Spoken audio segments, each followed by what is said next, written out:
If you aren't paying for it, you are the product, not the customer. That's true in almost everything. Think about your social media.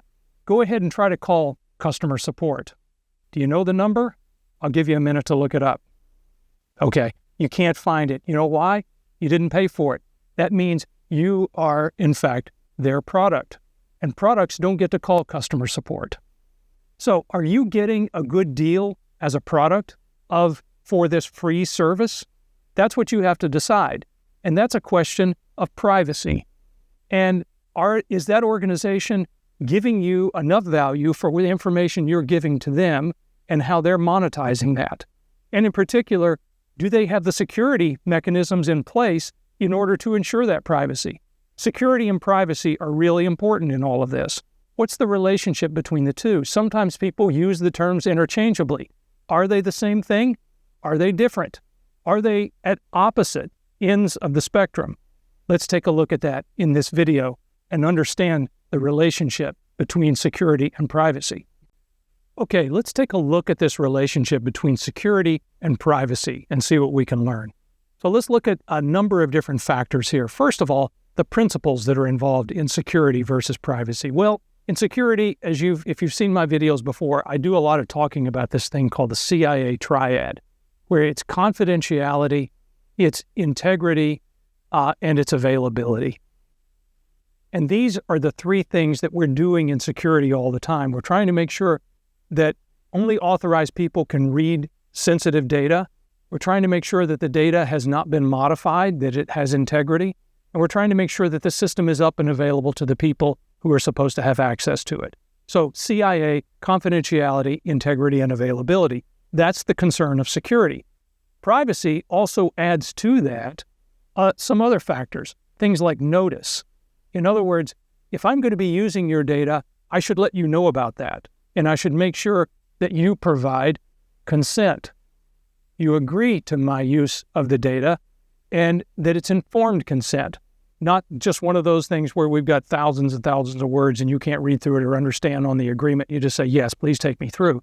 But real informed consent, that's what would be involved in real privacy. Told you what I'm going to use your data for. You've agreed to it. And then that there is transparency in the system. In other words, I want to make sure that the way the data gets used is in fact verifiable. And these are the kinds of things that add to your confidence and add to your sense of privacy in a system. How about the target?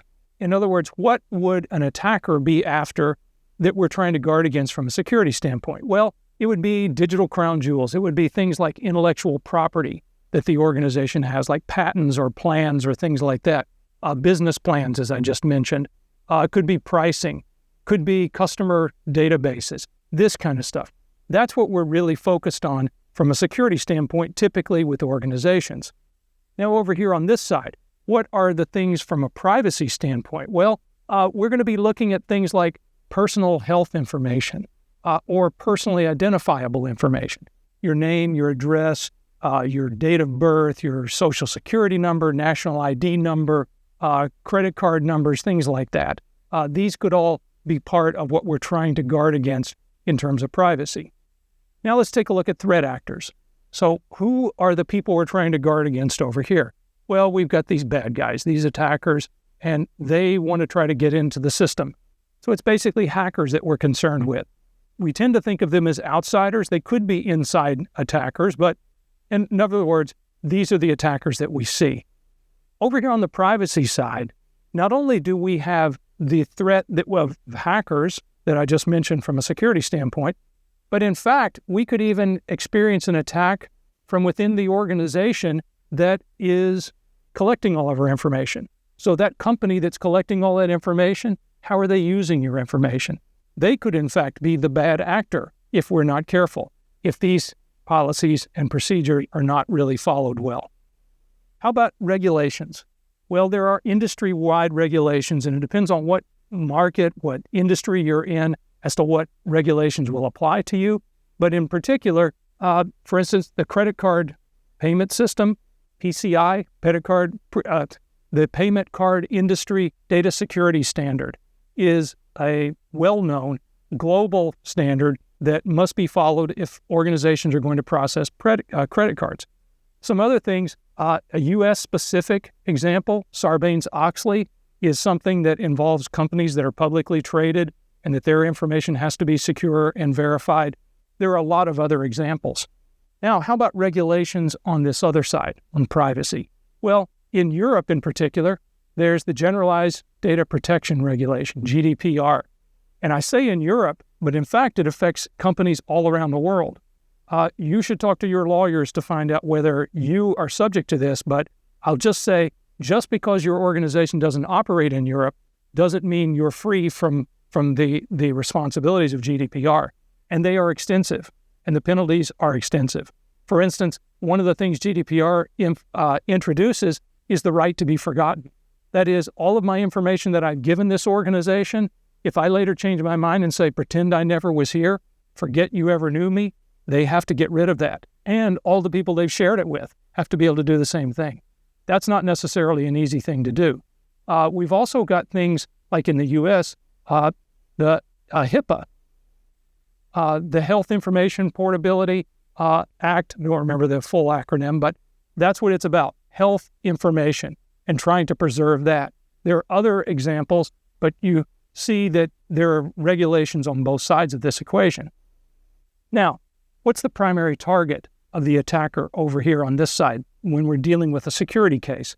Well, it's basically the business trying to look out for their own bottom line. They're trying to make sure that their information is not stolen, that puts them out of business, and that their competitors don't have their information and things like that. So they're looking to maintain operations. However, over here on this side, on the privacy side of this, the real primary concern is, in fact, the individual. In other words, I'm concerned about my privacy. The business may not be as concerned about my privacy. They're concerned about security. So it tends to be that businesses need security and individuals need privacy. But hopefully you have understood from looking at this that there is a relationship between the two of these. And in fact, security is the baseline that we need, and we build privacy on top of that. So it's not security versus privacy, it's security plus privacy, because I can't have these things if I don't have these things. So let's take a look at a couple of different business models when it comes to security and privacy. So one model is basically this. It's your data equals our business. What does that end up looking like? Well, you've got some person here, and they're going to send their data into a service.